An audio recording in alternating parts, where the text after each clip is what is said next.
Oh.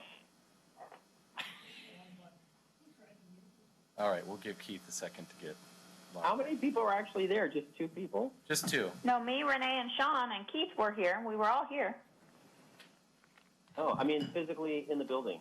Just Doug and I being Tim. Oh, that's kind of what it sounds like. Oh, Russell, I thought you were in the building. I thought you were in the building. Way to take it for the team, Doug and Tim. I know. Joe and Chief. And Joe, Chief. I just texted Keith to see if he's dialing back in, but we'll give him a minute here and then we'll just get started. Oh, there, I see the video. I think you guys are appropriately fair distance apart.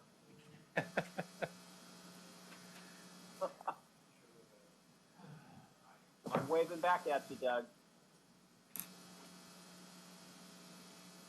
All right. Keith is now joining. All right. Welcome back. All right, we got Keith back, so I'm going to go ahead and call the meeting to order. Sherwood City Council, March 17th, 2020, regular meeting. We'll go ahead and do the Pledge of Allegiance. I pledge allegiance to the flag of To the flag of the United States of America, which republic for which it stands, one nation, under God, indivisible, with liberty and justice for all. Sounded like we have some reverb there with the folks on the phone. Anyway, so next is a roll call. Katie? Here. Council President Rosner? Here. Councilor Browse? Here. Councilor Garland? Here. Councilor Young? Here. Councilor Griffin? Here. Councilor Scott? Here. Thank you. All right, thank you, Katie. We'll move on to approval of the agenda. Do I have a motion? I move to approve the agenda. Second? Second. That's we have a motion and a second. All those in favor? Vote. Aye. Aye. Aye. Opposed? All right, the agenda is approved. We'll move on to the consent agenda. We have 6 items tonight. Approval of the March 3rd, 2020 City Council meeting minutes. Resolution 2020-016, adopting a plan of action for revenue cutoff and capital asset capitalization. Resolution 2020-017, authorizing the city manager to sign an intergovernmental agency agreement with Newburgh School District for dark fiber and data services. Resolution 2020-018, amending the employment agreement between the city attorney and the city of Sherwood. Resolution 2020-019, amending the employment contract between the city manager and the city of Sherwood. And Resolution 2020-020, authorizing submittal of a Metro Community Development Planning Grant for updating the Sherwood West Preliminary Concept Plan. Move consent. Do I have a second? Second. All right, moved and seconded. All those in favor? Aye. Aye. Aye. Opposed? All right, consent agenda is approved. We'll move on to citizens' comments. And for those of you on the phone tonight, we have an empty room tonight. So we will move right ahead to public hearings. So Katie, you want to kick us off? I will go ahead and read the script. You're going to go ahead and read it? Yes. Great, thank you, Josh. The public hearing on ordinance 2020-003, adopting chapter 8.22 to the Sherwood Municipal Code to create a business food waste program, is called to order. The public hearing this evening will be conducted as follows. Staff will present the staff report, questions, if any, by the City Council for staff, receive any written testimony. We will then open the public hearing for testimony, and time will be limited to 4 minutes per person. Any interested person may present testimony. We will then close the public hearing and no other comments will be heard from the public. Final comments by staff, questions of staff, if any, by the council, discussion by the council. This is the first hearing before the City Council on this item. Generally, council will hold 2 hearings prior to making a decision. A second hearing on this item is currently scheduled for April 7th, 2020. However, in accordance with the city charter, council reserves the right to make a decision at the close of this hearing by a unanimous vote of all sitting council members. If you wish to speak, please fill out one of the testimony forms and submit it to Katie from the city recorder's office. The presiding officer will recognize people who wish to speak, and any questions should be addressed through the presiding officer. When you come forward, please state your name and address for the record, as this hearing will be recorded. Please speak clearly into the microphone. In reaching a decision on this item, the council may be required to consider whether the matter meets relevant approval criteria and any other applicable law. If applicable, those criteria are identified in the staff report, and testimony and evidence must address these criteria or other criteria you believe to apply to the decision. Great, thank you, Josh. Joe, I assume you're doing the presentation tonight? Correct, sir. So, Council President Rosner and councilors who are on the phone, I'm going to go over briefly the highlights of the staff report and then answer any questions you might have about this proposed ordinance. So, as the staff report states, there are three key values that the council has identified: community livability, community pride, and forward thinking, that we believe this proposed ordinance addresses. So this ordinance would basically reduce the amount of business food waste going into our landfills.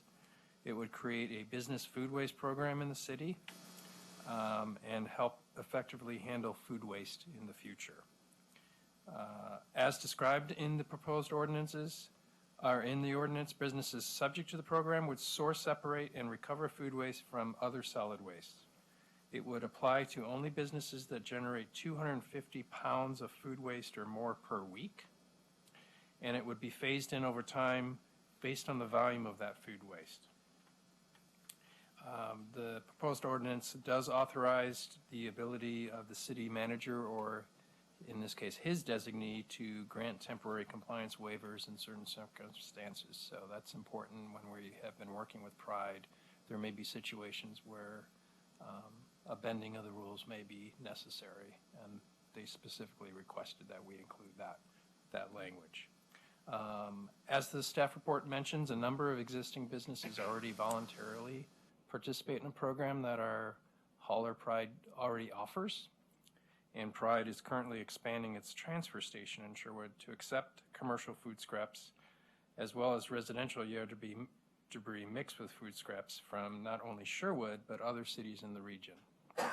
So they are ready to implement this program as our franchised hauler partner. They were going to be here tonight, but in light of the COVID situation, they sent an email in support of the program and will work with us to implement.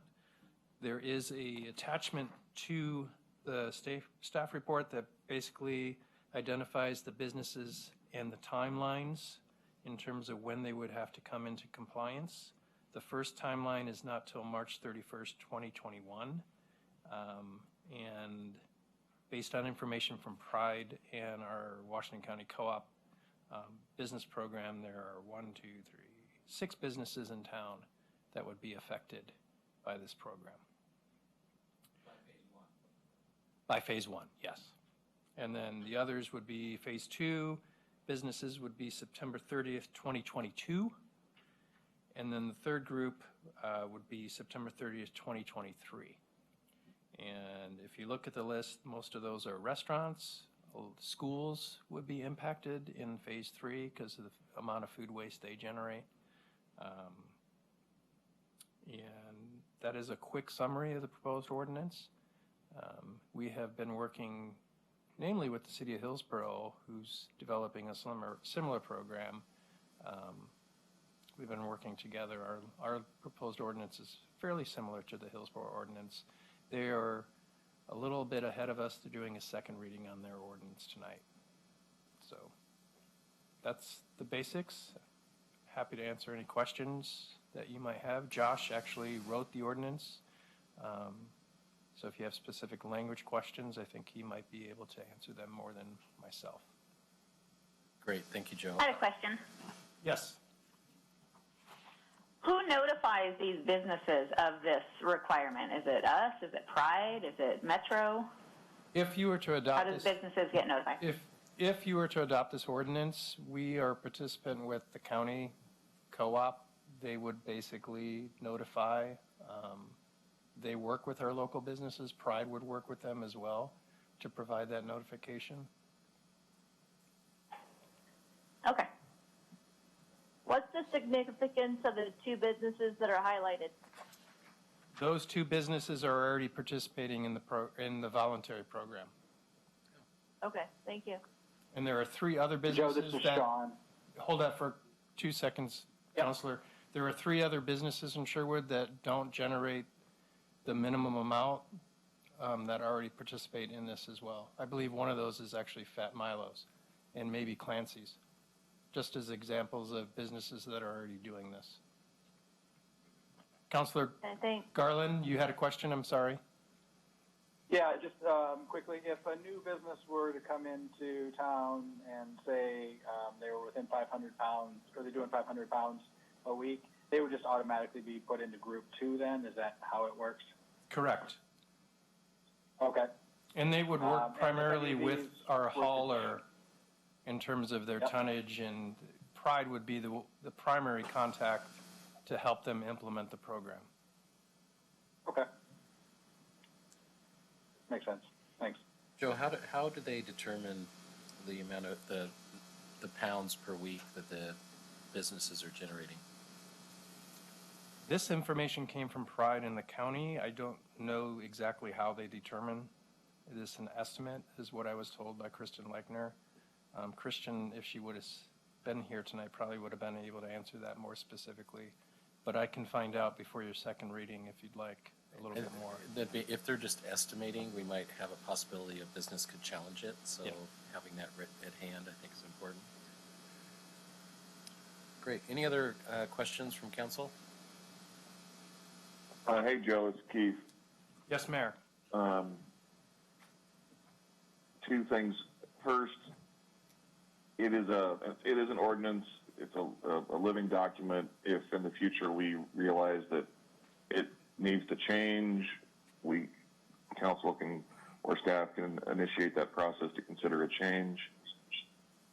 Correct, sir. And then it is a city ordinance, city program, therefore also city enforced at your direction, Correct. right? Josh, did you have anything the way it's Sure. written in terms of the code and enforcement to add, or? No, that's correct. It's the section 8.22.60 describes basically that there's going to be a notification process before there would be any sort of enforcement action, and if there were continued noncompliance, it would be an infraction. And of course, as the mayor alluded and Joe said, this would be enforced in the same way as all of our other code provisions based on code enforcement priorities and other factors.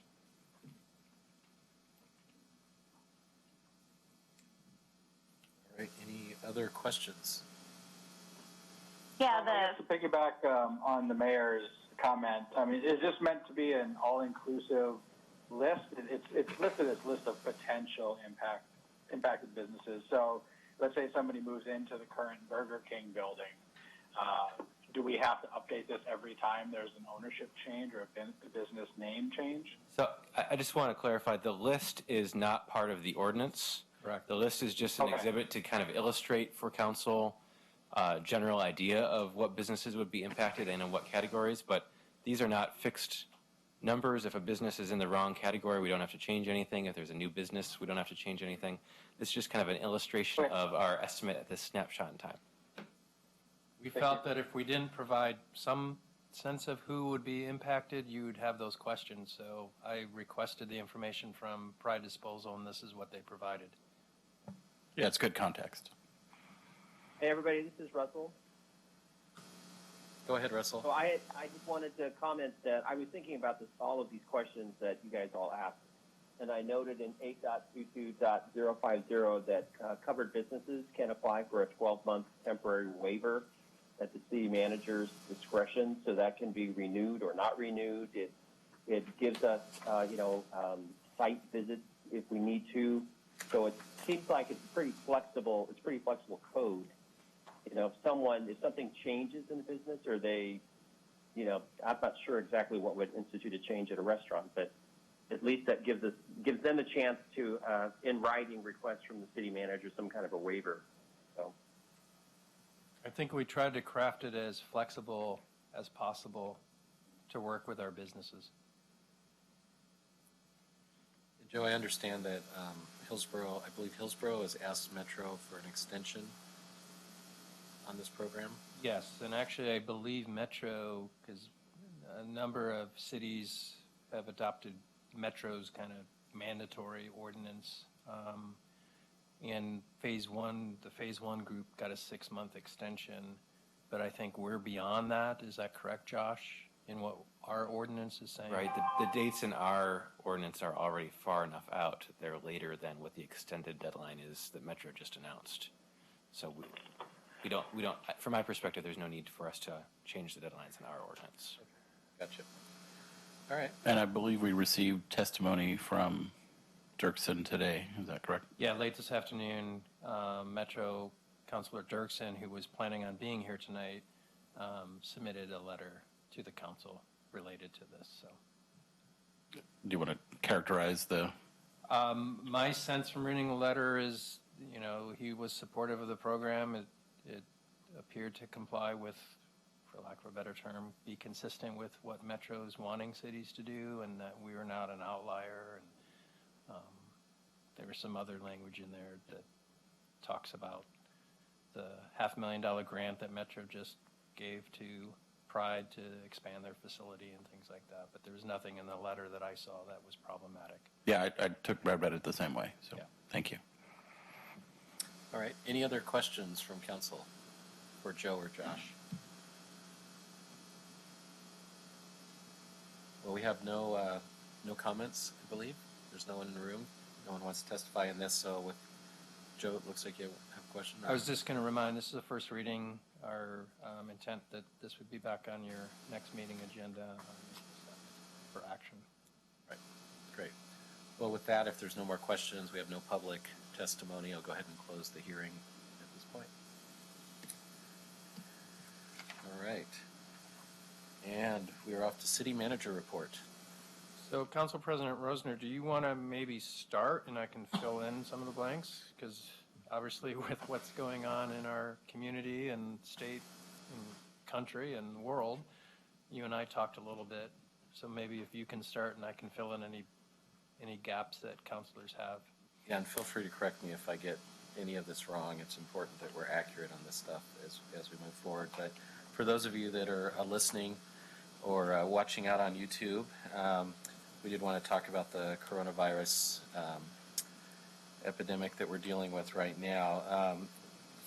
Today, the Oregon Health Authority, currently Oregon has about 65 people who have been diagnosed with COVID-19.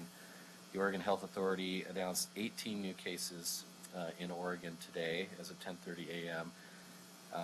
They are, and by the way, their health authority website's getting updated once a day. So if people are interested in finding out where we're at and getting a list by county, go to the Oregon Health Authority website.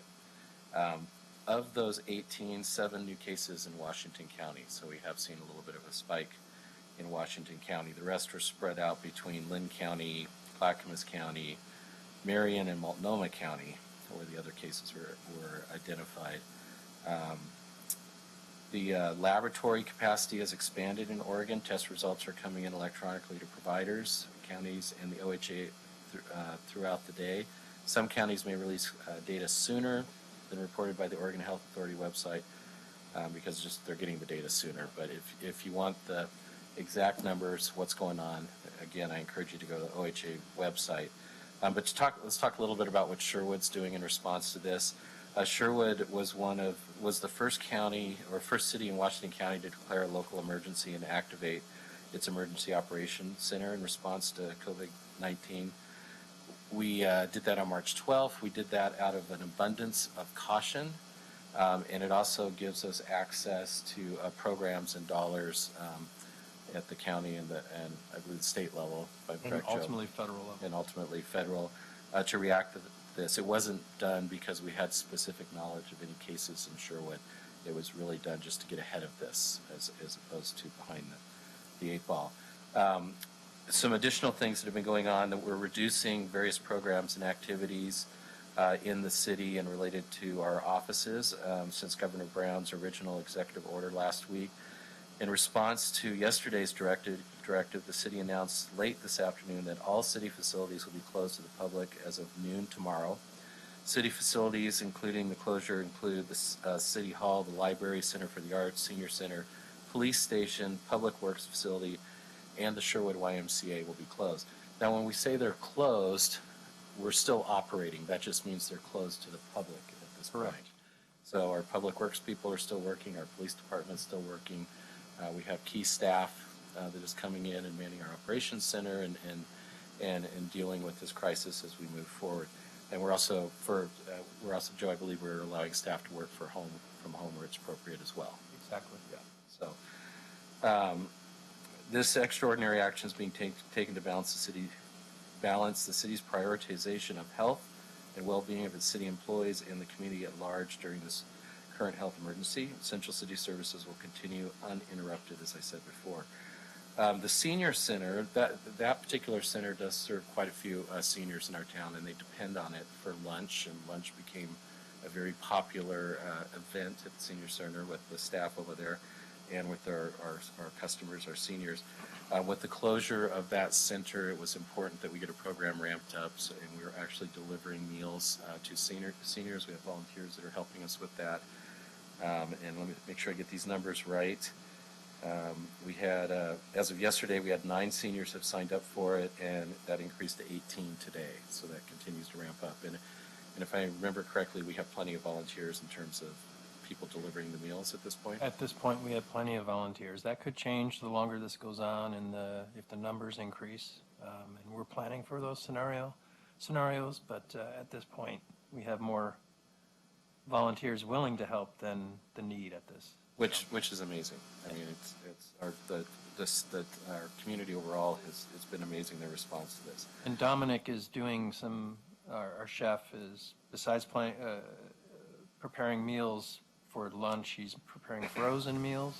So when we go out and deliver a lunch meal, we're trying to deliver 1 or 2 frozen meals so they have dinner and other things. So, and that was all his suggestion and idea in terms of how can we help our seniors. So great. That's great. In addition to that, we encouraged our citizens to participate in Takeout Tuesday today.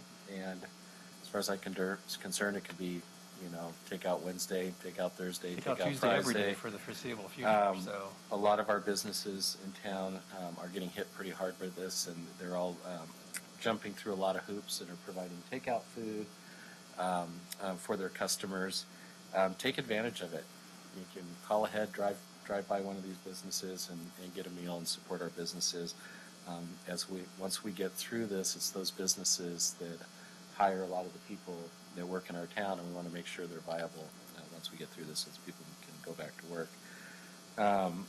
Tomorrow, the city will be announcing a specific staff person that will help coordinate the growing list of churches and other local nonprofits that are offering services to assist folks in our community as we move through this. That could include babysitting, it could include delivering groceries or food to homes, and all types of services like that. We have a lot of great organizations that are really stepping up. So the city is going to take the approach of being a clearinghouse for that information and have so people have one place to go to find out what services are available and how to get in contact with those folks. Joe and I also talked about that in terms of our businesses in town, and we're hearing a lot of discussion at the state and federal level about programs they're going to put in place to help local businesses out as they navigate through that. That could include loans, there's all kinds of things they're talking about. And so we're going to be also becoming a clearinghouse for that type of information. Greater Portland Inc. is stepping up and helping to coordinate and put the list of those types of resources together for our city. So I think that's really important that we make sure that our cities our businesses know what's available, how to take advantage of it. and use those services as they come available. Joe, do you have anything to add on that? No, we just shared that on our city's Facebook page. Greater Portland Inc., which we're a member organization of, has put together a really good beginning list of resources for businesses. Because we're starting, Bruce Coleman, who works, our economic development manager, has been working with a lot of businesses, and he's starting, where do I go to get information? When is information going to be available for small business loans and things like that? So we're going to continue to share that information. GPI has done such a great job. We'll probably just continue to push the information that they have put together versus compiling our own. Right.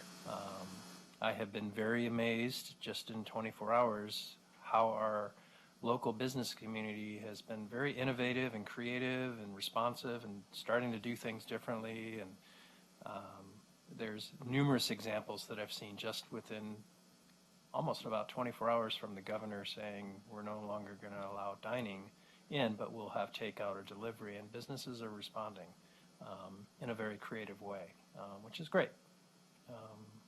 And we're going to try to get the word out as much as possible about things that are going on in the community and share information. That will be done through the website, but also through Twitter and Facebook.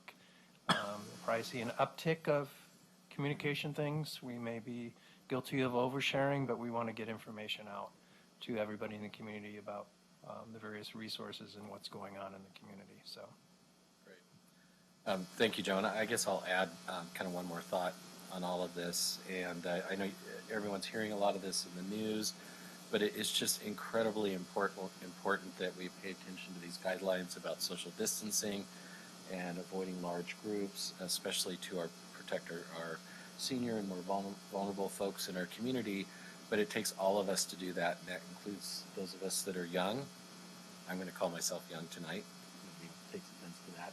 But we all need to be doing that. I hear some laughter on the phone. Some laughter over there. Yes. We all need to be doing that. It's incredibly important because we really need to lower the curve, spread this out so we don't overwhelm our hospitals and our health services with cases in the state. I was reading an article. I think we have 270 ventilators in the state of Oregon. So it doesn't take a lot for us to start to overwhelm those services. So it's really important that we all pitch in and hunker down and pay attention to what the CDC and the WHO and the state and Oregon Health Authority is saying about how we need to respond to this. So I'm confident we're going to get through this in flying colors, and eventually it'll be a memory. But we have a lot of work to do between now and then. Does anyone else on council want to add to that? Tim, if I could, folks that might be watching this live or delayed, you'll see that we're demonstrating, the importance of social distancing by having some council members call in on the meetings. In my case, I also have traveled a lot lately and have elected to generally minimize contact with folks for the next 10 days as much as reasonable in my day-to-day life. Tim made the point on the number of respirators. I've never participated in so many statewide conference calls that I have in the last few days with mayors, county chairpersons, and other electeds with the governor about this epidemic, this crisis, that we need to all step up and work through together. And it's about social distancing, being smart, thinking of each other, thinking of our family and friends, our neighbors, helping each other out to spread out that curve. So I'm just amazed by the businesses and churches and families and individuals and everything they've done so far in our town, and I know we will continue to do so to minimize the impact to our most vulnerable in our community and our state.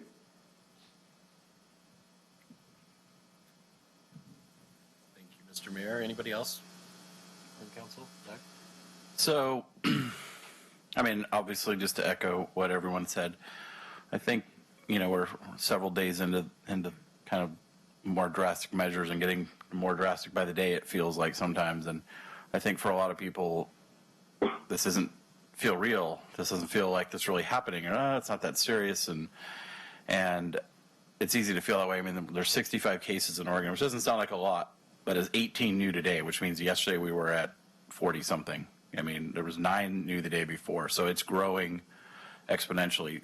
There's probably who knows how many people that have come into contact with the virus and are out there, they feel fine. They're out walking around, they're mingling. That's what's causing it to spread, and that number is just going to go up faster and faster and faster if we don't take action now to stop it. I know it's hard. I know people feel, it's not going to happen to me. I feel fine.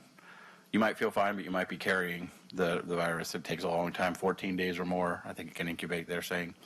So just be cognizant of that. Go out only when you need to. Stay home. I mean, take the time to reconnect with your family, play games, go for what. The weather's been great, so it's been an opportunity to go out and work in your yard, clean your garage, take walks with your family. I mean, there's a lot of things to do, and I know it's not the normal, but maybe it needs to be the new normal for a little while. There's been so many good things on this. I've read a good quote, and I'll probably butcher it a little bit, but essentially, if we do the right things now, we do them now, not tomorrow, not the next day, we do them now, then when we come through this, people are going to say, we all overreacted. And that's okay. But if we don't, we'll know we didn't take the right measures. So I'd rather be sitting here in a month or however long it's going to be and have people thinking we all overreacted than the alternative, because you can look around in other parts of the world and see the alternative happening right now, and I don't want that to be us. So just do what you need to do, alter your life for a little while. It'll all be there, one way or the other when we make it through this, and just really appreciate everyone in the community and everyone stepping up, and just I love you all, and take care of yourselves and your families. Thank you. Well said. Does there anyone else on council want to talk about the COVID crisis? No? You did a great job. Yep, great job. All right, thank you. So we'll go ahead and move on to council announcements. Russell, do you want to start? My only announcement is that the Robin Hood Festival Association meeting this Thursday night has been canceled. That's it. Councilor Young? All my foreseeable meetings have been canceled. Police Advisory Board, YMCA Board of Managers, and I don't think I have any other updates. Thank you. Sounds like a theme. Councilor Browse? I did attend the Senior Advisory Committee meeting last week. They're just gearing up for what we're all experiencing right now. They are also looking into the future as to what their role will be in the community. But nothing else besides that. Thank you. Councilor Garland? Nothing significant other than what was really just covered. Council President Rosner, I think you did a great job. Just everybody wash your hands, keep your distance, don't hoard things. Let's remember that we're a community and other people might need things as well. So please, let's all come together and we'll get through this. Councilor Scott? I did attend Planning Commission last Tuesday. Planning Commission did forward on a recommended ordinance updates for the sign code. Updates. So those will be coming to council soon. Planning Commission for next week will be postponed, or canceled. So no Planning Commission next Tuesday. On a personal note, my gym here in town, obviously we've been closed since we made the decision to close last Thursday. A little bit ahead of most places. We've been doing online classes with our students. So at first the kids were like, this is stupid, this is silly, but they love it. I mean, they love the routine. They love that they're getting to see their coaches and getting to interact and it's not the same as it would be if they were coming, but it's a little bit of normalcy for a little bit of time, and it keeps them active, keeps them energetic, and we've had great turnout. And they've just, I think anything people can do to provide any kind of routine, any kind of normalcy, set that up in your house, keep kids active, keep them studying, reading, all of those things. Just get your routine. Try to get some normal as much as you can. Mayor Mays? Thanks, Tim. A couple meetings got canceled. Every other meeting is a conference call. Be it we're now having regular Washington County mayors conference calls with Chair Harrington or amongst ourselves. And then, of course, every other, seems like daily or every other day, statewide call with the governor. And so busy. Joe, I wanted to throw some praise at you and your team.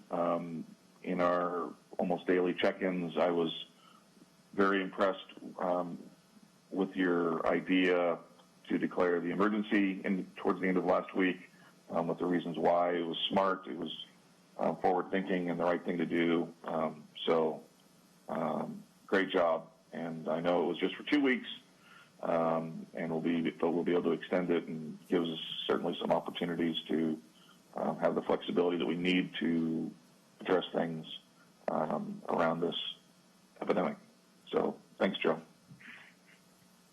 Thank you, and I want to take an opportunity to thank my team because this is our first pandemic. I think it's for all of us, but we have done a great job as a senior leadership team, and then the Emergency Operations Center, and we meet twice a day, basically try to stay on top of stuff and do a lot of brainstorming and what ifs and what's the pros and cons of doing this. I do want to emphasize it's very important that we are still providing services. We are still open for business. You may not be able to go physically to apply for a building permit. You're still going to be able to apply for a building permit. It just is a little bit different than the normal until we return to normal. So we're trying to be as creative as possible, and it's very important that we continue to operate as a local government. I've had some staff say, are we going to close? And I said, we don't get the luxury of closing. Some of our services may be modified, some things may be canceled, but we're in the business of providing services to our community, and I think our community expects us, especially in times like this, to continue to quietly figure out different ways of providing those services. So no, we're not going to close. I don't know when a city would actually close if they're doing what they should be doing. So I appreciate your comments and your feedback, Mr. Mayor. That's important to my staff, so thank you. Hey, Joe, do some of our staff have the capability of working from home just to lessen the amount of staff in the building and the close contact? Yes, so we have been working diligently over the last 48 hours to roll out laptops and other tools so folks can work from home and do telework. I think by the end of the week, we'll pretty much be set up and be able to ride this out for weeks, operating differently with people working from home if they can, or staggering work schedules so there's less folks at the same time in the building. There's nothing that says that you can't come in early if your schedule permits and do your work at 6:30 in the morning, especially since we're not open to the public at that time. We're not open to the public. We're staying late. So I think we're trying to be as flexible as possible in allowing people. Great. So there are some positions, obviously, you can't do from home. Police officers can't patrol our streets from home. Right. And things like that. But if it's forcing us to ask questions, can we do this at home? And we're ramping up very quickly. And I think every city's doing that. When I talk to my peers, they're all trying to figure out how to telework as much as possible. Hey, I have All a right. question. Go ahead, Russell. Hey, Tim, you might know this. I don't know if you do or don't, but there was a question posted to below the live YouTube feed on the city council channel tonight, and someone's wondering if the schools were planning any sort of online learning during this time, or is it? Have you heard anything, Tim? I have not heard anything. I could reach out to some of the board members and find out if there's any more news on that. I'm sure the schools, as soon as, if they are going to put something in place like that, they will announce it rather quickly and get the word out. It is a bit of a challenge because not everyone has access, for online learning and some of those things. So it's they're trying to. I'm guessing, just based on some of the conversations I've had, that they're trying to figure out how to do it in an equitable manner, and make sure they're capturing all the kids in that process. And I think that question with the governor's very late afternoon extension of the closures in Oregon, that's very much on any parent's mind right now in terms of, is there an opportunity to do some online learning while the schools are closed? So. They are, on a personal note, I did a teleconference with some of the counselors at the middle school. As we're working, with my kids going through the school, it's all good stuff. They didn't get in trouble, just to clarify there. But so they've already started to move to some of the online activities for interaction with parents and some of those scheduled meetings. But I know that weighs heavily in our minds. They're also, they're also, I'm sure, thinking through, okay, how do we make up all this time when the schools open up? They have Sherwood's in a unique position because they need the schools to close at the normal time so they can get all the construction work done before the new high school opens next year and all the other schools are modified. So they definitely have some challenges in front of them, and I'm sure they're going to need our support in that process. And Tim and Joe and everyone, there's certainly lots of discussions. Some states have are already saying they're keeping the schools closed through into the school year. Yeah. So Yes. hopefully that won't happen, but interesting times. Definitely a possibility. Definitely a time for creativity and flexibility. Yes. Well, I want to end this with a positive note. And I shouldn't say this has all been negative. We have some wonderful people in our community, in churches and organizations that have been doing some amazing stuff for our community around this. But kind of an unrelated note, early last week, our public works folks were out in my neighborhood doing sewer inspections. And for those of you that don't know, they come up and they open the manhole and they put a robot down and they run the robot down the sewer pipe, and checking for damage and making sure that the pipes are clean and we don't have grease buildup and those types of things going on as part of just the regular maintenance they do. And I have to say, there was a bunch of kids playing on the street. Of course, they all ran over to see what was going on. And just huge kudos to the two public works employees that were doing that work. They answered the kids' questions. I've never seen kids so excited about what actually runs through a sewer pipe. And they got to watch the video. They even ran down to the next manhole and they stuck their fingers down through the little holes, and the other kids could see their fingers on the camera as the robot was down there. But the staff was great. They were awesome. They entertained the kids and the parents appreciated. But it says a lot about our community and our staff and how they deal with the folks out there. It was I got a picture of it. I'll post it online. It was awesome. A lot of fun. So, all right. If there's anything else, great. Well, with that, I will adjourn the meeting, and we're done.